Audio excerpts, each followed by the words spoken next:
नाही. म्हणजे भारताच्या इतिहासामध्ये नरेंद्र मोदी हे पहिले पंतप्रधान आहेत ज्यांनी 9.5 वर्षात एकदाही प्रेस कॉन्फरन्स घेतली नाही किंवा कोणाच्याही प्रश्नाला एकही उत्तर दिलं नाही. किंबहुना अमेरिकेचे अध्यक्ष भारतात आले असताना त्यांना आपली प्रेस कॉन्फरन्स व्हिएतनाममध्ये जाऊन घ्यायला लागली. याहून मोठं लोकशाहीची संक्रांत काय असू शकते. म्हणजे आपण मदर ऑफ डेमोक्रेसी म्हणण्यापेक्षा मदर सिस्टर ऑफ डेमोक्रेसी मोदींनी केलेली जी आहे ती आज अनुभवतो आहे. तर त्या परिस्थितीमध्ये जगत असताना तुम्ही लक्षात घ्या की हे आपण जे आहोत, आपण म्हणजे कोण की भारताचे नागरिक, तर आपली स्पेस जी आहे ती आपली विरोधी पक्षांबरोबर असते. कारण सत्तेमध्ये असलेला पक्ष, सत्ता पक्ष जे काही करतो त्याच्याबद्दल जे ते संवैधानिक नसेल, ते असंवैधानिक असेल, ते कायद्याच्या राज्यात बसणार नसेल, ते आतापर्यंतच्या प्रेसिडेंट्स मध्ये बसणार नसेल, तर त्याला आवर घालण्याचं काम किंवा त्याचा विरोध करण्याचं काम किंवा त्याच्या विरुद्ध रस्त्यावर उतरण्याचं काम. राममोहन रोहिया म्हणाले होते की रास्ते अगर सुनसान हो जाते हैं तो संसद आवारा हो जाती है. तर ते रस्त्यावरचं राजकारण चालू ठेवण्याचं काम हे विरोधी पक्ष करतो. तर त्यामुळे आपण जे म्हणतो, म्हणजे मी आता जेव्हा एक अनौपचारिक असे काही मित्र मैत्रिणी आम्ही बसलेलो इथे आणि बोलणं चालू होतं तेव्हा असं बोलणं चालू होतं, पण मग म्हणजे नेमकं आपण काय केलं पाहिजे, म्हणजे मग हे विरोधी पक्ष हे का नाही करत आहे. मी म्हटलं की एक्झॅक्टली हा मुद्दा आहे की विरोधी पक्षांनी जागा, म्हणजे ती स्पेस जी आहे आपल्याला जे वाटतं सत्तेच्या विरुद्ध ती ऑक्युपाय तर केलेली आहे, पण ते करत नाहीये जे आपल्याला वाटतंय. ते जे आपल्याला वाटतं ते करायला पाहिजे ते करत नाहीये. त्यामुळे ते पण पार्टनर्स इन क्राईम आहेत असं माझं व्यक्तिगत मत आहे. मुळामध्ये असं म्हणजे डॉक्टर साहेब सांगतील की आणीबाणीच्या काळामध्ये मी अगदीच छोटा होतो, म्हणजे मला आम्ही गावाला राहायचो, वेंगुर्ल्यामध्ये राहायचो, तर मला आठवतं की आणीबाणी उठल्यावर बाबांनी मला असं खांद्यावर घेऊन मधुदंडवतेंचं रामेश्वराच्या देवळात झालेलं भाषण ऐकायला नेलेलं. मी ऐकलेलं पहिलं भाषण तेच होतं. त्याचा माझ्या मनावर खूप परिणाम झाला. त्यात मधुदंडवतेंनी जॉर्ज फर्नांडिसांचा कसा जेलमध्ये छळ झाला हे सांगितलं. तेव्हा मला पहिल्यांदा कळलं की माणसाचा छळ होतो आणि जेलमध्ये छळ होतो म्हणजे काय. तर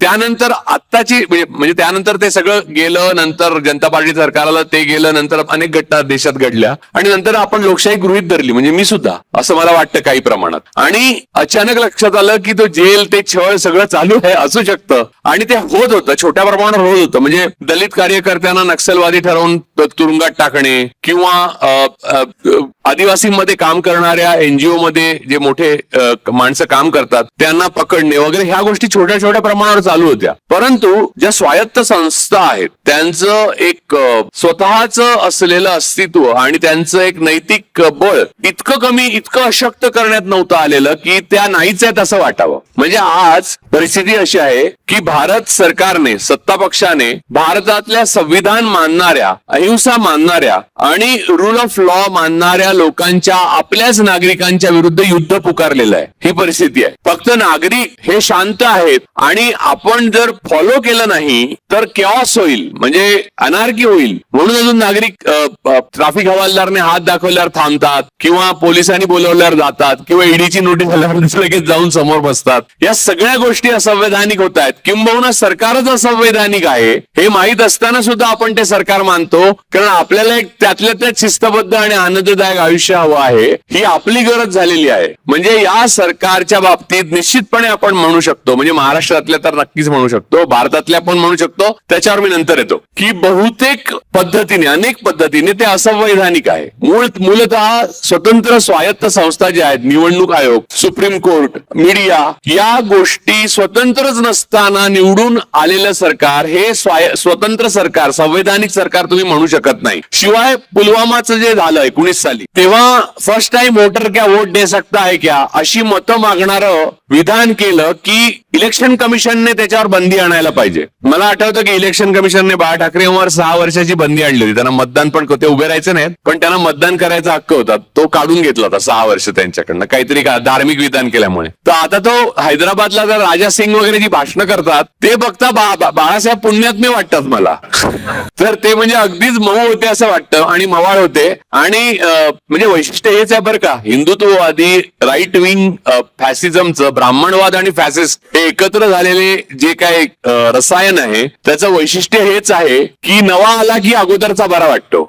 तर या क्रमानेच आपण पुढे आलेलो आहोत इथपर्यंत. म्हणजे एकीकडे आपल्याला वाजपेयी आवडायचे, मग अडवाणी आले, मग वाटायचं की अडवाणी पुढे वाजपेयी फारच ग्रेट माणूस, मग मोदी आले, मग आता आपल्याला वाटतं अडवाणी किती चांगला माणूस होता खरं तर. आता याच्या पुढे काय येते तुम्ही लक्षात घ्या त्याच्यावरून. म्हणजे किती भयंकर संक्रांत आपल्यावर आलेली आहे, पहिली गोष्ट. दुसरी गोष्ट अशी की मगाचा मुद्दा परत जोडून घेतो की संवैधानिकरित्या म्हणजे अशोका युनिव्हर्सिटीच्या असिस्टंट प्रोफेसरने एक पूर्णपणे स्टॅटिस्टिक्सवर आधारित असा थिसिस लिहिलेला आहे आणि 2019च्या निवडणुका कशा मॅन्युप्युलेट झाल्या होत्या या संपूर्ण रचनेवर त्याने तो पूर्ण थिसिस लिहिला. तो थिसिस जसा प्रसिद्ध झाला, जसा अशोका युनिव्हर्सिटीने डिसोन केलं की या थिसिसला आम्ही पाठिंबा देत नाही, तेवढं केल्यावर त्यांना टेन्शन पूर्ण झालं नाही, बायबल भागलं नाही, त्यांनी त्यांना काढूनच टाकलं. आणि तो थिसिस मात्र अजून आहे गुगलवर, तुम्ही डाउनलोड करून बघू शकता. थोडा कॉम्प्लिकेटेड आहे संख्याशास्त्राचा असल्यामुळे, कारण अख्खी भारतीय जनता पार्टी आणि मोदींचं सरकार हे संख्याशास्त्राला फार घाबरतं. कारण खरे आकडे जर बाहेर आले तर समस्या निर्माण होतील हे त्यांना पूर्ण माहिती, आणि खऱ्या आकड्यांना आव्हान जगातलं काहीच देऊ शकत नाही. म्हणून जनगणना पण पहिल्यांदाच आपल्याकडे बऱ्याच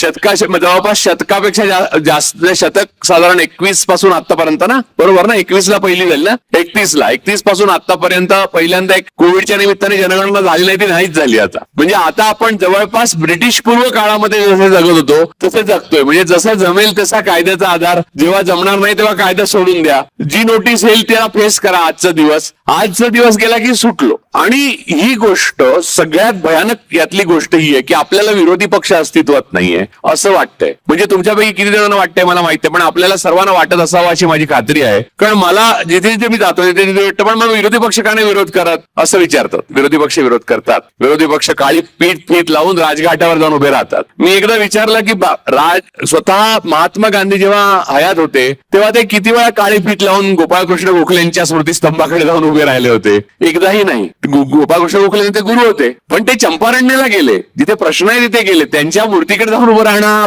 त्यांचं शिकवण नाहीये. ते साबरमतीला गेले, त्यांनी गोवालिया टँकवरनं करो वा मरो सांगितलं. म्हणजे याचा अर्थ शिकवणीच्या बाबतीमध्ये आपल्या विरोधी पक्षांना हे कळलेलं आहे की आपण लढा उभारायचा तर कसा उभारायचा. आणि याचं एक मुख्य कारण आहे, आणि ते लेजिट कारण आहे. ते कारण असं आहे की आतापर्यंत 75 वर्षाच्या 70 वर्ष असं झालं की तुम्ही बुद्धिबळ खेळायला बसल्यावर एकंदर बुद्धिबळच खेळलं जायचं. इंदिरा गांधींच्या आणीबाणीच्या काळात सुद्धा आम्ही नाही जा बुद्धिबळ खेळणार असं सांगण्यात आलं तुम्हाला. आता या सरकारने 9.5 वर्षात काय केलं की आम्ही बुद्धिबळ खेळणार किंवा खेळणार नाही काही नाही सांगितलं. तुम्ही बुद्धिबळ खेळत राहा, आम्ही तोपर्यंत बॉक्सिंग खेळतो असं त्यांनी चालू ठेवलं. त्यामुळे या बाजूच्या लोकांना कळेना की नियम काय आहेत, बॉक्सिंगचे नियम लावायचे का बुद्धिबळाचे. बरं, बॉक्सिंगच्या नियमाने आपण खेळलो तर सरकार विरुद्ध बंड होतं, पण सरकारने आपल्या विरुद्ध जर बॉक्सिंगच्या नियमाने केलं तर ते संविधानिक होतं. तर या पेचामध्ये सापडलेलं आहे. आता त्यातला अजून एक घटक आहे टेक्नॉलॉजीचा. पुरोगामी लोकांनी नेहमीच सायन्सला पाठिंबा दिला. शास्त्र, सायन्स ही अत्यंत महत्वाची गोष्ट मानली, मूलभूत गोष्ट मानली. आपण नेहमीच विज्ञानावर आधारितच जीवन जगण्याचा प्रयत्न केला, जेवढे पुरोगामी लोक आहेत त्यांनी. आणि जेवढे प्रतिगामी आहेत, राईट विंगर आहेत, उजव्या विचारांचे आहेत, भाजपचे, संघाचे लोक, त्यांनी नेहमी विज्ञान विरोधी विचार प्रसारित केला. म्हणजे हे सांगतो, भाकरा नंगलचं जेव्हा धरण आलं तेव्हा नेहरूंना श्यामाप्रसाद मुखर्जी म्हणाले, अरे धरणातल्या पाण्याने जर वीज निर्माण केली तर शेतकऱ्यांना ते पाणी अशक्त मिळेल, मग शेतकऱ्यांची शेती बरोबर होणार नाही, त्यातली वीज निघून गेलेली असेल. तर ही यांचं विज्ञान तेच आजपर्यंत चालू आहे. तर मुद्दा असा आहे की पण पहिली भाग ट्रॅजेडी आहे. जसं मार्क्स म्हणाला होता की history repeats itself, first time it is tragedy but second time it is farce. नंतर काय झालं, नंतर पुरोगाम्यांनी सायन्स तर आपलं मानलं पण टेक्नॉलॉजी हँडल करायला नकार दिला, आणि प्रतिगाम्यांनी टेक्नॉलॉजी आपल्या हातात घेतली. म्हणजे त्या सायन्सने निर्माण केलेली जी तंत्रज्ञान होतं, म्हणजे IT असो, फेसबुक असो, अल्गारिदम असो, त्याचे ट्विटर असो, किंवा आता एक वेगवेगळे प्लॅटफॉर्म्स जे आले त्याचे अल्गारिदम कसे हलतात, ही टेक्नॉलॉजी त्यांनी प्रचंड मोठ्या प्रमाणात वापरली. भले त्यांचा सायन्सवर विश्वास नाही, त्यांचा टेक्नॉलॉजीवर विश्वास आहे. आणि पुरोगामी लोकांचा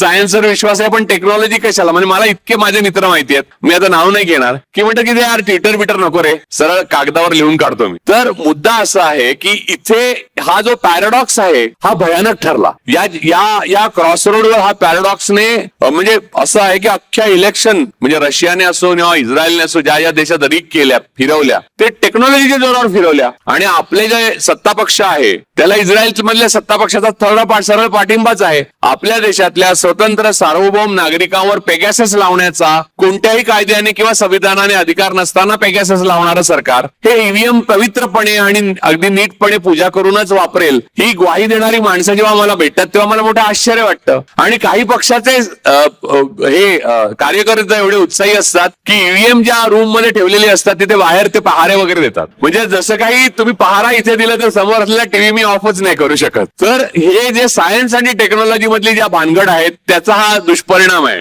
ईव्हीएम हॅक करणं हे अतिशय सहज शक्य आहे. ईव्हीएम हॅक हे म्हणजे संपूर्ण ईव्हीएम गेलं आणि हॅक झालं असं होत नाही. फक्त काही ठिकाणी प्रिसिजनने करायला लागतं. मी तुम्हाला एक उदाहरण देतो एनिग्माचं. मला वाटतं मी परवा कुठेतरी बोललोय ते रिपीट होईल कदाचित ज्यांनी ऐकलं असेल त्यांना. हिटलरचं जे कोडिंग होतं म्हणजे जे जर्मन सेनेचं नाझी पक्षाचं कोडिंग होतं ते संपूर्ण लुफ्टवाफ वगैरे वापरायचे ते कोडिंग डिकोड करण्याचं ब्रिटनला यश आलं 41-42 दरम्यान. त्यानंतर संपूर्ण जर्मन सैन्याच्या चाली ज्या आहेत त्या दोस्त राष्ट्रांना म्हणजे अमेरिका आणि युके इंग्लंड आणि सर्वांना आधीच कळायच्या बऱ्याचशा, कारण ते डिकोड करता यायचं. परंतु त्यांनी एक ठरवलं होतं की ते डिकोड करताना एक 60 ते 70% डिकोड वापरायचं, 40% सोडून द्यायचं. कारण जर 100% डिकोड केलेलं वापरायला सुरुवात केली तर लगेच जर्मनांना कळणार की आपला कोड डिकोड होतोय म्हणून, कारण एवढा योगायोग असू शकत नाही. तर त्यामुळे ते 100% न करता 60% वगैरे करून, म्हणजे खरं सांगायचं झालं तर त्यांनी 100% केलं असतं आणि हिटलरला कळलं नसतं. म्हणजे याच्यात इफ अँड बट खूप आहेत. तर 2 वर्ष अगोदरच युद्ध संपलं दुसरं महायुद्ध. पण ते 2 वर्ष खेचले त्यांनी. याचं कारण त्यांना ज्या पद्धतीने ते हँडल करायला हवं होतं त्याच्यामध्ये 2 अटी होत्या. एक म्हणजे आपल्या विरोधी पक्षाला कायम वाटत राहणं की तो बरोबर चाललाय. तर आपल्याकडे एक्झॅक्टली म्हणजे ईव्हीएमच्या बाबतीत हीच रणनीती अवलंबली जाते की लक्षात घ्या की आता मध्य प्रदेश मी स्वतः गेलेलो, छत्तीसगड, भोपाळ, मध्य प्रदेश, राजस्थान, छत्तीसगड आणि मध्य प्रदेश काँग्रेस हरणं शक्य नव्हतं. त्याच्या अगोदर आरजेडी बिहार हरणं शक्य नव्हतं. त्या अगोदर गुजरातमध्ये 150च्या वर जागा येऊच कशा शकतात. अँटी इन्कम्बन्सी इतक्या वेळेला आहे. एवढंच नाही तर मागच्या वेळेला काँग्रेसला 77 मिळालेल्या. जवळपास काँग्रेसचं बहुमत केवळ शरद पवार आणि राष्ट्रवादी काँग्रेसने उमेदवार उभे नसते केले तर मागच्या वेळेच्या विधानसभेत काँग्रेस निवडून आली असती. तर मुद्दा असा आहे की ह्या सगळ्या सीट्स कशा बदलतात तर प्रिसिजन. म्हणजे आता मध्य प्रदेश, राजस्थान आणि छत्तीसगडचं उदाहरण घेऊ. प्रायोरिटी त्यांना छत्तीसगड होती, राजस्थान होती आणि मध्य प्रदेश होतं. त्याची कारणं पण आहेत, पण ती कारणं आपण आधी जाऊया ना. त्यांची मतं प्रिसिजनने हल्ली आहेत. म्हणजे कसं बसपा मायावतींची मतं जी आहेत आणि अन्य म्हणजे अदर्स ही मतं थेट बीजेपीला मिळाली. म्हणजे अगदी स्लाइस ब्रेडची जाते तशी त्या बाजूला गेली. असं मत बदलू शकत नाही. म्हणजे बॅलॉट बॉक्स मध्ये तुम्ही केलं तर एकत्र केलेली मतं तुम्ही पळवू शकता, पण असं प्रिसिजनने बदलवू नाही शकत. त्याला मशीन, मेकॅनिकल ब्रेन आणि मेकॅनिकल हँडलर लागतात. म्हणजे ही सगळी गोष्ट जी आहे अशी गेली. काँग्रेसची मध्ये 10 लाखांनी वाढली आहेत तिन्ही राज्यात मिळून, पण काँग्रेस नंबर्स मध्ये पराभूत आहे. याचं कारण तो स्लाइस बरोबर हलवला की सगळं बाकी हे हलतं एक लक्षात आलं. दुसरं तुम्ही म्हणाल तेलंगणामध्ये काँग्रेसने केसीआरला हरवलं कारण बीजेपीचा तिथे क्लेम नव्हता. पंजाबमध्ये आप पार्टीने काँग्रेसला हरवलं कारण तिथे बीजेपी येणारच होती. म्हणजे त्यांनी जर ठरवलं असतं तर ईव्हीएमच्या द्वारे ते येऊ शकले नसते, कदा येऊ शकले असते. पण मग खात्रीच झाली असते की ईव्हीएमने हॅक करता येतं. ते स्पेस तुम्ही सोडून तुम्ही खेळत राहणं आवश्यक आहे. आणि केंद्रामध्ये काही झालं तरी आपली सत्ता जाऊ द्यायची नाही ही काळजी घ्यायची. म्हणजे राज्यामध्ये काही करता येतं, कारण राज्यपाल हाच मुख्यमंत्र्यापेक्षा जास्त म्हणजे असंवैधानिक सगळंच करायचं. तर राज्यपालाला जे अधिकार नाही ते अधिकार राबवून राज्यपाल आज राज्य करतायत. महाराष्ट्रात तुम्ही बघितलं 12 आमदारांना अखेरपर्यंत कोश्यारींनी हे दिलं नाही, मान्यता दिली नाही. राहता विरोधी पक्ष. आता विरोधी पक्षाच्या बाबतीमध्ये आतापर्यंत मला 2 गोष्टी कधीच कळलेल्या नाहीत. सीए एनआरसीचं आंदोलन झालं, शेतकऱ्यांचं आंदोलन झालं, नोटबंदी झाली तेव्हा भयंकर आक्रोश होता, 150 लोक मेले त्या लाईन मध्ये. शेतकऱ्यांच्या आंदोलनात 700 शेतकरी शहीद झाले. ड्रायव्हरांचं आंदोलन, त्याचं शेतकऱ्यांचं आणि ड्रायव्हरांचं आंदोलन यशस्वी झालं. बाकी आंदोलन आपापल्या पद्धत जेएनयू मध्ये आंदोलन झालं. या सगळ्यामध्ये लोकांनी आंदोलन केलं, विरोधी पक्षांनी आंदोलन केलेलं नाहीये. पूर्वी विरोधी पक्ष करत असत. एवढंच नव्हे तर 4-2 ट्विट एखाद्या पक्षाने टाकले असतील किंवा एखादा नेता भेटायला गेला असेल, या पलीकडे विरोधी पक्षाचा त्या आंदोलनामध्ये नगण्य सहभाग होता. याचा अर्थ विरोधी पक्षांनी आंदोलनांचा आता आपल्याला एकतर जमणार नाही हे मान्य केलंय किंवा आंदोलनाने काही बदल होणार नाही यावर त्यांचा विश्वास बसलाय किंवा ते मिळालेले आहे. किंवा असं आहे की वेस्ट इंडिया कंपनी म्हणजे हिज हायनेस लॉर्ड अडानी यांच्या नेतृत्वाखाली जे 70% भारताला गिळंकृत करण्यात आलेलं आहे तर त्यात विरोधी पक्ष पण सामील आहे हे तर मानायला पाहिजे. यातलं काहीतरी काहीतरी एक सत्य असलं पाहिजे. द मुमेंट छत्तीसगड गेलं त्या दिवशीपासून हसदेवमध्ये जंगलची कटाई सुरू झाली. आता निकोबारमध्ये पण सुरू झाली. म्हणजे लक्षद्वीप आणि निकोबार तुम्हाला असं वाटत असेल की भारताचं काहीतरी महान होतं, असं काही नाही. त्या अडाणीला जंगलं, तिथला निसर्ग नष्ट करण्याची परवानगी मिळण्याकरता हे सर्व नेपथ्य आहे. तर या प्रकारचं जीवन आपल्याला जगायला लागतंय. तर आपण ईस्ट इंडिया कंपनीचे जसे गुलाम होतो तसे आता वेस्ट इंडिया कंपनीचे गुलाम आहे. त्याने गुलामगिरी कोणाची असल्याने फरक पडत नाही. हे आपलेच आहेत. हे संविधानिक नाहीये. अडाणीला मिळालेलं एकही कॉन्ट्रॅक्ट संविधानिक नाहीये. अडाणीला मिळालेले कुठचेही कोर्टाचे निर्णय हे संविधानिक. अरुण मिश्राने दिलेले निर्णय याचं वाचन होईल पुढे, त्याची पुस्तकं लिहिली जातील आणि त्याचं अनालिटिकल पूर्ण डिस्क्रिप्शन जे आहे ते लिहिलं जाईल. तेव्हा तुम्हाला कळेल की काय प्रकारचं भारतामध्ये असंवैधानिक राज्य चाललं होतं. पण त्यावर विरोधी पक्ष काय भूमिका घेत होता. म्हणजे जेव्हा आणीबाणीच्या काळामध्ये विरोधी पक्ष अशा प्रकारे उभा होता की जुनून होता लोकांमध्ये किंवा एकदा इंदिरा गांधींना हरवतो म्हणून. आज असं काही दिसत नाही. तर 22 मी इथे गांधी स्मारकात यायच्या अगोदर मी गाडी फिरवून जस्ट मला इथे कॉर्नरला मिळेल ना म्हणजे शोधत होतो. त्याच्या आतमध्ये मला 4 रामाचे बोर्ड आरती करा 22 तारखेला म्हणून आणि 3 सावरकरांचे दिसले. म्हणजे काय लेवलला म्हणजे रेशो बघा किती आहेत. आणि मग शेवटी गांधी स्मारक असं दिसलं. या रेशोमध्ये आपण जगतो आहोत. मूळ मुद्दा हा आहे की विरोधी पक्षांचं हे अचानकच नाही झालेलं. हे आमच्या मुंबईमध्ये छत्रपती शिवाजी महाराज, डॉक्टर आंबेडकर, शाहू फुले, ज्योतिराव फुले यांचं स्मारक नाहीये. मुंबईत आमच्या समुद्रकिनारी सावरकरांचंच स्मारक आहे आणि ते अगोदरच्याच वर्षामध्ये बांधलं गेलेलं आहे. त्यामुळे मुंबई महाराष्ट्राची असली तरी ज्या पद्धतीने विचार केला गेला राज्यकर्त्यांकडनं ते पाहता ह्या पायवाटा तयार करूनच ठेवल्या होत्या अगोदरच्या राज्यकर्त्यांनी. यांनी त्याचे महामार्ग केलेले आहेत. त्यामुळे आता तेच हा आहे की लोकशाही 2024ला आपण म्हणजे शेवटचा तो फासा टाकतात ना, द्रौपदी लावली आता मी, तशी आता शेवटचा फासा द्रौपदीवर जाणार म्हणजे लोकशाहीवर. आणि तो फासा मला वाटत नाही की तो विरोधी पक्ष म्हणजे विरोधी पक्षाला युधिष्ठिर मानण्याचं काही गरज नाहीये, पण विरोधी पक्षाच्या बाजूने जाईल असं मला वाटत नाही. कारण त्यांच्यात कोणत्याही प्रकारचं समन्वय, कोणत्याही प्रकारचं कोऑर्डिनेशन, कोणत्याही प्रकारचं भारतीय जनतेमध्ये जुनून निर्माण करण्याची शक्ती ही झालेली दिसत नाही. काँग्रेसच्या बाबतीत म्हणाल तर काँग्रेस यात्रा काढते आहे. पहिली यात्रा फार यशस्वी झाली आणि फार चांगलं झालं. सगळ्यात पहिले राहुल गांधीच प्रत्येक धोक्याविरुद्ध बोलले, हेही इथे नमूद करायला पाहिजे. परंतु ज्या वेळेला ही दुसरी यात्रा काँग्रेसची निघते त्यावेळेला बूथ मॅनेजमेंट, बूथवरचं सगळं मशिनरी, माणसांच्या मतदार याद्या, त्यातनं म्हणजे लोक मतदार याद्यातनंच माणसं गायब करून टाकतात. ईव्हीएम आणि इलेक्शन कमिशनला थोडीशी जागा उरते. इलेक्शन कमिशनने 19 लाख ईव्हीएम गायब झाले त्याच्यावर काय उत्तरच दिलेलं नाही आतापर्यंत. बरं, व्हीव्हीपॅट 6.5 लाख 4 महिन्यात गायब केले त्याच्याबद्दल काय उत्तर दिलं नाही. म्हणजे पूर्णपणे असंवैधानिक सरकार चालू असताना मला असं वाटतं की छोटं बूथ मॅनेजमेंट वगैरे आता मशिनरी लागण्याऐवजी ती पुन्हा यात्रेला लागणार. ही एक भीती आहे माझ्या मनात. म्हणजे ती तुमच्याकडे व्यक्त करतो. पण त्या पलीकडच्या भीती खूप आहेत. म्हणजे त्याच्या पलीकडे बूथ लावला वगैरे तरी इलेक्शन कमिशन स्वतःच आज तर आलेलं आहे. इलेक्शन कमिशन मला कुमार केतकरांनीच फॉरवर्ड केलं ते मेसेज की इलेक्शन कमिशन स्वतःच प्रचार करते की सरकारला मत द्या म्हणून, म्हणजे भाजपला मत द्या. आणि तुम्हाला मी सांगतो की मोदींचे सेल्फी पॉईंट सगळीकडे उभे केले. त्याच्या बाजूला राहुल गांधी, लाल बहादूर शास्त्री, इंदिरा गांधी यांचे सेल्फी पॉईंट करा. बघा कोणाचे जास्त सेल्फी पॉईंट होतात, कोण काढतात सेल्फी जास्त कोणाबरोबर.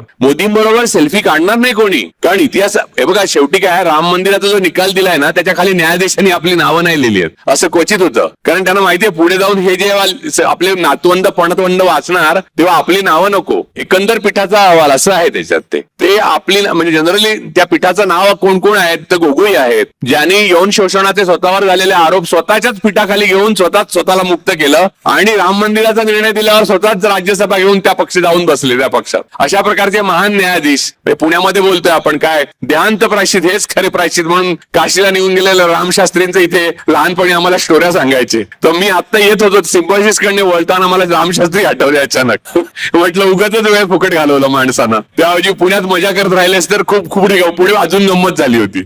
तर कारण राघोबा दादांच्या मुलाने तर अजूनच धमाल उडवली होती. तर ते रामशास्त्री मुकले त्याला. तर आत्ताचे असते तर ते तसे मुकले नसते, बरोबर पक्ष बदलला असता वेळ आली की. आणि मूळ मुद्दा असा आहे की तर त्या राम मंदिर स्टेन स्वामी यांना स्ट्रॉ दिला नाही शेवटपर्यंत आणि ते गेले. पार्किन्सन्स होतं, 85 वर्षाचा एक सेवाभावी फादर. का कोर्ट चर्चा करत राहिले ज्युरिस्डिक्शन मध्ये येतं की नाही आपल्या. बरं, ईडी आणि सीबीआय आणि बाकी आयटी वगैरे NSA NIA या संस्था अत्यंत चुकीच्या पद्धतीने फक्त विरोधी पक्षांवर धाड टाकून त्यांचा संवैधानिक आवाज दाबतात. अशी कोर्टात केस गेल्यावर सुप्रीम कोर्ट म्हणलं हे आमच्या ज्युरिस्डिक्शन मध्ये येत नाही, हे पॉलिटिकली तुम्ही सॉल्व्ह करा. झालं, हे दुसरं गेलं. उमर खलीदला कोणत्या गुन्ह्याखाली अटक केली आहे यावरच चर्चा करते अजून. 5 वर्ष 6 वर्ष झाली त्या माणसाचं आयुष्य बर्बाद झालं डॉक्टरेट असलेल्या, आणि त्याला कोणत्याही गुन्ह्याखाली अटक करता येत नाही असं निश्चितपणे सांगू शकतो मी. त्याला तो म्हणजे स्टेन स्वामी तर गेलेच, पण उमर खलीद उगाच तुरुंगात आहे आणि असे कित्येक आहेत आणि सुप्रीम कोर्ट नरोवा कुंजरोवा भूमिका घेत नाही. तर अशा वेळेला विरोधी पक्षांना एवढी स्पेस असताना याविरुद्ध न बोलता, इलेक्शन कमिशन विरुद्ध न बोलता अजून एक पत्र त्यांना लिहिणं, मग या एनजीओ हवी ना विरोधी पक्षाची एक चांगली. एनजीओ वाले पत्र लिहितात चांगली याच्यापेक्षा. आणि विरोधी पक्षांना म्हणजे काँग्रेसला विशेषतः गांधीजींनी पहिल्यांदा एनजीओ कडनं लोकप्रवाह आणि लोकसंग्रह करायला शिकवलं, स्त्रियांना रस्त्यावर आणलं. पण या सगळ्याच्या पलीकडे जाऊन सांगतो, या सगळ्या गोष्टीमधला आपली अखत्यारीत आपल्या येत नाही असं न्यायालय सांगतं. त्याला राम मात्र कुठे जन्माला ते पक्क माहिती आहे, ते त्यांच्या ज्युरिस्डिक्शन मध्ये येतं. ते त्यांनी लगेच सांगितलं हा इथे इथे इथे. जे अशक्य आहे ते शक्य करतील सुप्रीम कोर्ट, अशा लेवलला सुप्रीम कोर्ट गेलेला आहे. आणि सुप्रीम कोर्टावर कळस निवडणूक आयोगाने चढवलेला. आता तर ते कोणाला मत द्या हे सुद्धा सांगतात. म्हणजे काय, निवडणूक आयोगाचं कामच आहे निवडणुका चांगल्या प्रकारे पार पडाव्या. एवढंच नव्हे तर लोकांना कोणाला मत द्यावं असा जर संभ्रम असेल तर उगाच त्यांना त्रास होऊ नये, त्यांना मदतच करू म्हणून ते आता मदत पण करायला लागलेत. म्हणजे एवढं प्रोएक्टिव्ह इलेक्शन कमिशन पहिल्यांदा झालंय. आणि त्याच वेळेला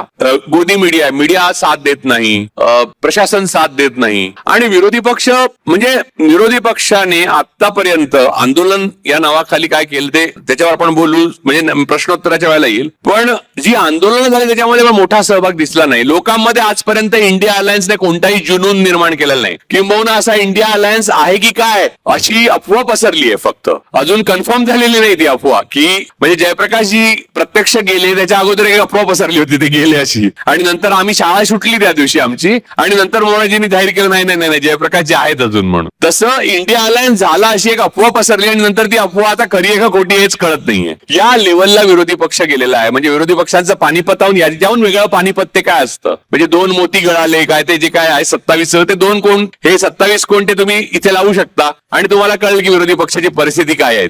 एकही जन आंदोलन, एकही मोठा मोर्चा म्हणजे डॉक्टर सप्तर्षींची पिढी भाग्यवान, त्यांनी चक्का जाम म्हटल्यावर अख्खा देशातल्या रेल्वे बंद होताना पाहिलं. म्हणजे जनता जागरूक असणं म्हणजे काय हे पाहिलं. त्यांनी एकदा आवाज दिल्यावर लष्कराने आणि पोलिसांनी सुद्धा सरकारचं ऐकू नये असं जयप्रकाशांनी आवाज दिल्यावर सगळ्यांना उचलून रात्री तुरुंगात घातलेलं पाहिलं. आपल्याला कसं करतायत, एकट्याला उचलून घालतात. म्हणजे आज परुळेकरांना घातलं. सप्तर्षी म्हणणार ठीक आहे आज परुळेकर गेले, वाईट झालं. कॉमेंट सकाळने विचारले काय वाटतं तुम्हाला, फार वाईट वाटतं, फार हे लोकशाहीचे विरोधी कृत्य आहे. दुसऱ्या दिवशी त्यानंच घातलं, संपलं. त्यांना घातल्यावर कोण दुसरा एक कॉमेंट देणार की फार वाईट, या दोघांनी उगाच घातलं. तिसऱ्या दिवशी त्याच्यासाठी येणार, त्यालाही घालणार आतमध्ये. असं करत करत करत करत म्हणजे कसं एकाच वेळी उचललं तर लोकांमध्ये आंदोलन होण्याऐवजी हळूहळू एका उचलणं सोपं आहे. हे या सरकारने शिकून घेतलं. म्हणजे जसे व्हायरस आहेत, व्हायरस ते उत्क्रांत होतात किंवा बॅक्टेरिया आहेत ते उत्क्रांत होतात, हळूहळू अँटीबायोटिक्सला दाद द्यायचे बंद होतात. तसे अगोदरच्या आणीबाणीतनं नंतरच्या आणीबाणीवाल्यांनी शिकून घेतलं की काय नाही करायला पाहिजे आणि काय करायला पाहिजे. आणीबाणी असा शब्द पण तोंडातून काढण्याची गरज नाही, सगळ्यांना आज करू शकतो आपण. हे सत्ता पक्षाच्या लक्षात आलेलं आहे. आणि भारत असंवैधानिक रीतीने चालणारा देश आहे हेही त्यांच्या लक्षात आलं होतं. एवढ्या 70 वर्षामध्ये फक्त थोड्या ठिकाणी चालत होता तो असंवैधानिक रीतीने. यांनी पूर्ण खुला करून दिला अडाणीला की का हवं ते घ्या, पोर्ट पाहिजे सगळे पोर्ट तुमचे, एअरपोर्ट पाहिजे सगळे एअरपोर्ट तुमचे, लक्षद्वीप पाहिजे तेही तुम्हालाच घ्या, तुम्हाला एसीसी कंपन्या पाहिजेत घ्या. म्हणजे आधी एजन्सी जातात, ज्यांच्या मालकीच्या त्या बनलेल्या मोठ्या कंपन्या त्यांचे हात पिळगाळतात मालकांचे, त्या ते घाबरतात, ते हक्क सोडतात, अडाणी ताब्यात घेत. अडाणीने टेंडरही भरलेलं नसतं. म्हणजे ही वेस्ट इंडिया कंपनी आहे थोडक्यात, बरोबर. आपण त्याचा गुलाम आहोत आणि अजून गुलाम होण्याकडे चाललेलो आहोत. आणि विरोधी पक्ष याच्यावर काही करत नाही. 2024 मध्ये शेवटचा फासा जेव्हा शकुनी टाकेल, शकुनी कोण असं विचारू नका मला, पुण्यातल्या लोकांना आधी माहिती असते या गोष्टी सगळ्या. तर तो फासा शेवटचा जेव्हा टाकेल शकुनी, तेव्हा द्रौपदीचं वस्त्रहरण नक्की आहे. म्हणजे लोकशाही बंद. त्यानंतर तुम्हाला एका कोलॅटरल डॅमेज, अर्थात हे सगळं नष्ट होईल का, तर होईल, पण कोलॅटरल डॅमेज मधनं जायला लागणार. म्हणजे आपलंही डॅमेज तेवढंच होईल. जो सुंदर एक चांगला देश बनवला होता नेहरूंपासूनच्या सगळ्या पंतप्रधानांनी आपापल्या पद्धतीने त्यात भर घातली होती, ज्या पीएसयू उभ्या केल्या होत्या, ज्या आता अडाणीच्या मालकीच्या आहेत. तर त्या गोष्टी म्हणजे लाईट लावला तर अडाणी, फॅन लावला तर अडाणी, कोळसा घेतला तर अडाणी, एअरपोर्टला पळून जायचं ठरवलं तरी अडाणी, पोर्टवरनं माल पाठवायचा झालं तरी अडाणी. म्हणजे तुम्हाला म्हणजे त्याचं आडनावच बरोबर आहे, ते जनतेच्या समानार्थीच झालं. मराठीमधल्या जनतेच्या समानार्थी जर कोणतं आडनाव असेल तर अडाणी हेच आहे. एवढा आपल्या स्वातंत्र्याबाबत अडाणी असलेली जनता त्याला अडाणीच पाहिजे. या पद्धतीने आज आपण पूर्णपणे गोत्यात आलेलो आहोत. ही स्थिती आहे. मी निराश करण्याची माझी आज अजिबात इच्छा नाही. आज खरं तर संक्रांतीचा दिवस आहे, पण पुण्यामध्ये आज शोक मानतात, त्यामुळे मी असं बोललो. पुण्यामध्ये जर आज आनंदाचा दिवस मानत असते तर मी वेगळं बोललो असतो. तर मुद्दा असा आहे, यातला विनोदाचा भाग वगळता सुद्धा हे अत्यंत गंभीर आहे. मी जे बोलतो त्याला लॉजिकली अजिबात असत्य नाही. ईव्हीएम बाबत तुम्ही शंकाच बाळगू, जे म्हणतात ना ईव्हीएम हॅक होत नाही, ते लोक आहेत ज्यांनी कोविड असं करून आधी बोलले आणि नंतर गेले ते त्या कोविडमध्ये, कळलं. त्यामुळे ईव्हीएम 100% हॅक होऊ शकतं आणि ती हॅक होते. पेगॅसस लावलं जाऊ शकतं आणि पेगॅससची ताकद काय आहे हे तुम्ही एखाद्या जाणकाराकडनं समजून घ्या. भारतात, अमेरिकेत अनेक आयटी प्रोफेशनल आहेत, सिलिकॉन व्हॅलीमध्ये आपले मित्र आहेत, ते आत्ता करून दाखवायला तयार. भानुप्रताप सिंग आणि ते दुसरे वकील आहेत, त्यांनी तर मोर्चा उघडला. ते म्हणतात 50 ईव्हीएम आम्हाला द्या, आम्ही करून दाखवतो. म्हणजे करून दाखवणारे आता इतकेच लोक तयार झालेले आहेत की मला असं वाटतं की घरोघरी ईव्हीएम कारखाने निर्माण होतील आणि माझी ईव्हीएम म्हणजे तेलगी स्कॅम सारखा एक स्कॅम होईल की इथून ईव्हीएम माझ्या घरनं जातात बरं का आज. म्हणजे जस घरोघरी तांदूळ नेत आहेत, घरोघरी धागे नेत आहेत, तसं काही दिवसांनी घरोघरी ईव्हीएम नेतील बीजेपीचे लोक. अशी परिस्थिती निर्माण झालेली आहे आणि त्या ईव्हीएम द्वारे आधीच ठरलेलं असणारे कोण निवडून येणार आहे ते, त्यामुळे तो आलेलाच असेल आणि त्याने तिकडे आधी लाडू वाटायला सुरुवात केलेलीच असेल. तर पण ते लाडू तिळगुळाचे नसतील म्हणजे आधीच सांग. तर या प्रकारचं, कारण गोड बोलायचे प्रश्न नाही ना, नंतर काय गोड बोलण्याची गरज नाही. तर या प्रकारच्या भयावह अवस्थेला भारत येऊन पोहोचण्याचं कारण म्हणजे आपण स्वातंत्र्य गृहीत धरलं, आपण संविधान गृहीत धरलं. आणि डॉक्टर मनमोहन सिंगांनी एका भाषणात म्हटलं होतं की सोव्हिएत युनियन सारखा देश कोसळतो, त्यामुळे भारतासारख्या देशाने हे प्रगती कायम चालू राहणार. जेव्हा त्यांनी गरिबी रेखेच्या वरती एवढी माणसं आणली होती तेव्हा त्यांनी म्हटलंय भारतासारखा देश कायम चालू राहील आणि तो कायम लोकशाही राहील, या भ्रमात राहू नका. त्याच्यासाठी तुम्हाला जागरूक राहायला लागेल, विरोधी पक्षाला टाईट करत राहायला लागेल सत्ताधाऱ्यांना. तर तेव्हा आपण मनमोहन सिंगांची नक्कल केली आणि आता जे नंतर पंतप्रधान झाले त्यांची नक्कल करायचं स्वातंत्र्य तुम्हाला आहे, पण त्यानंतर तुम्ही कुठे होता, तुम्ही काय करता हे कोणालाच कळणार नाही. तर या पार्श्वभूमीवर आज आपण जवळपास 8 दिवस अगोदर त्या घटनेच्या आहोत, ज्या घटनेने भारताच्या स्वातंत्र्योत्तर काळाची एक मोठी कुस बदलली. ती म्हणजे बाबरी मशीद पाडण्यात आली. ते महान जे न्यायमूर्ती होते त्यांनी बाबरी मशीद पडणे हा गुन्हा मान्य आहे हे मान्य केलं, पण ती कोणी पाडणारा गुन्हेगार होता हे सांगितलं नाही. ते म्हणले गुन्हेगार कोण नाही, पण त्या गुन्हा आहे. म्हणजे मशिदीने आत्महत्या केली, बाबरी मशिदीने. त्या जागी 8 दिवसांनी म्हणजे त्या जागी म्हणजे तिथून 3 मैलावर, पण गंडवागंडवीमध्ये हे 3 मैल वगैरे काहीच नाही. तर तिथे मंदिर आता बनणार आहे 22 तारखेला आणि त्यासाठी अहमहमिकेने पुन्हा आमच्या बिल्डिंग मध्ये सगळीकडे असे नागरिक जात आहेत आणि अक्षता देतात. आणि मी म्हटलं हे मागितलं होतं का मी, ते म्हणले नाही. मग का आणलं, तो माझा मित्रच आहे, अर्थात चेअरमनच आहे बिल्डिंगचा, तो चांगले 5-10 लोक आलेले आणि नाही देवाचं आहे असं नका करू. मी म्हटलं देवाचं असो नाही तर सैतानाचं, हे घ्यायचं आणि परत जायचं. पण 90% लोक काय विचार करतात, आपले शेजारी आहेत, आपले लोक आहेत. आपण गेले 70 वर्ष असाच विचार करत आलो. जे व्हॉट्सअपवरचे विश काका आता निर्माण झालेत ना, ते आपले सकाळी फुलं तोडणारे होते पूर्वी.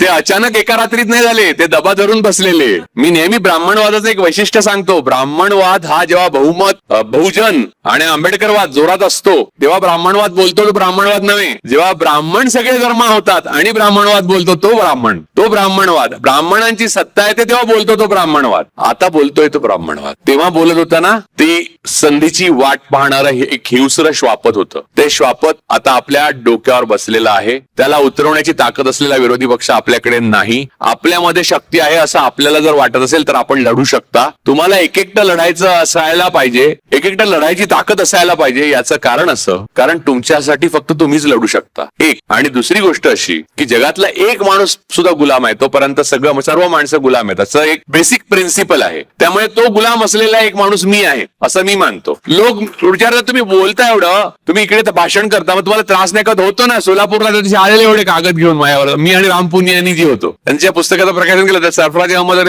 पोलीस आले कागद घेऊन, म्हटले करा सया, त्यात लिहिलेलं मी जातीय विद्वेष पसरवणार नाही. बापरे म्हटलं, अरे वा, मी दंगली पेटवणार नाही वगैरे असं लिहिलेलं होतं. म्हटलं अरे वा, आपण एवढं का हे कधी केलं एवढं आपण अगोदर? त्यांना म्हटलं मी सर असं कधी केलेलं नाहीये हो, किंबहुना हे असं होऊ नये म्हणून आम्ही इथे बोलायला आलोय, मी आणि राम पुनियांनी, आम्हाला करू द्या. नाही म्हणले फॉर्मॅलिटी आहे, साधी एक सही पाहिजे. म्हटलं नाही, पण म्हटलं चेकवर पण एक साधी सहीच लागते, असं काय करता तुम्ही? म्हटलं तर ते म्हणले नाही, पण आम्हाला वरिष्ठांना तोंड द्यावं लागतं. मी म्हटलं तुम्हाला वरिष्ठांनाच तोंड द्यायला लागतं, मला स्वतःला तोंड द्यायला लागतं. मी नाही करणार सही. म्हटलं तुम्ही अरेस्ट करा, तुम्ही गोळ्या घाला, नाही करणार. मग राम पुनियांनी पण म्हणले मी पण नाही करणार सही. आणि मी म्हटलं ते टाका अजून, मी दरोडे घालणार नाही, मी बलात्कार करणार नाही, तो आणि तुम्हीच काय ते लिहा खाली त्याच्यानंतर. तर त्यांनी लिहिलं की परुळेकर आणि पुनियांनी सही करण्यास नकार दिला आणि म्हणले आणि ते संपलं. मुद्दा असा आहे की काळ मोठा कठीण आहे. तुम्ही जर स्वतः करता लढू शकत नसाल तर तुमच्याकरता कोणी लढायला तयार नाहीये. आणि तुम्ही एखाद्या माणसावर, उमर खलीद आहे ना आतमध्ये, तर आज आपण लाडू खायला काय हरकत नाही. तो आहे उमर खलीद. कोण उमर खलीद? आपला काय संबंध? म्हणून तिळगुळाचे लाडू 5 तोंडात टाकत असाल तर लक्षात घ्या, तो दिवस दूर नाही. जी कॉन्क्रीट सारखी जी जेलमध्ये पोळी मिळते ना, साकेत गोखलेले लोकसभेत सांगितलं, राज्यसभेत सांगितलेली, ती तुम्हाला पण मिळणार आहे. त्यामुळे आजच त्या उमरसाठी तुम्ही उभे राहा. तर तुम्ही उभे राहिल्याने बघून बाकी उभे राहा. विरोधी पक्षाकडनं अपेक्षा करू नका. विरोधी पक्ष ऑक्युपाय स्पेस वाला झालेला आहे. विरोधी पक्षांनी जे करायला पाहिजे ते कम्युनिकेशनच नाहीये विरोधी पक्षाचं. आमच्याकडे अक्षता घेऊन आणि दोरे घेऊन आणि रामाचं ते काय मंदिर काय केलंय त्याचं हे घेऊन, म्हणजे रामाचं नाहीच आहे ते, राम तिथे असतच नाही, राम शेवटी आपल्या मनात असतो, ते सगळं घेऊन येतात. विरोधी पक्षाचा एकही माणूस हे चुकीचं आहे सांगायला कधी आलेला नाही. हे आले होते ना, ते चुकीचे होते बरं का सांगायला. एक तरी शरीरात ताणून माणूस आला असता ना तर मी मानलं असतं. मला अख्ख्या भारतात एक माणूस दाखवा एका पक्षाचा की जो ह्यांच्या मागोमाग जाऊन सांगतोय की हे चुकीचं सांगतात, हे चुकीचं सांगतात, हे देवाचा काय संबंध नाहीये. नाही, इथेच खरा पराभव सुरू झालेला आहे आणि इथेच पराभव पूर्ण पण झालेला. त्यामुळे 2024च्या निकालांची वेगळी वाट बघण्याची गरज नाही. संक्रांतही हीच आहे आणि पानिपतही हेच आहे. याची अखेर आपल्याला बलिदान दिल्याशिवाय होणार नाही हे लक्षात ठेवा. रक्त, घाम आणि अश्रू तिन्ही द्यावे लागतील, तेव्हाच याची अखेर होईल. आता आपण कोलॅटरल डॅमेज झाल्याशिवाय या अंधाऱ्या बोगद्यातून वापरत जाऊ शकत नाही. एवढं सांगतो आणि मी थांबतो. जय भीम, जय हिंद.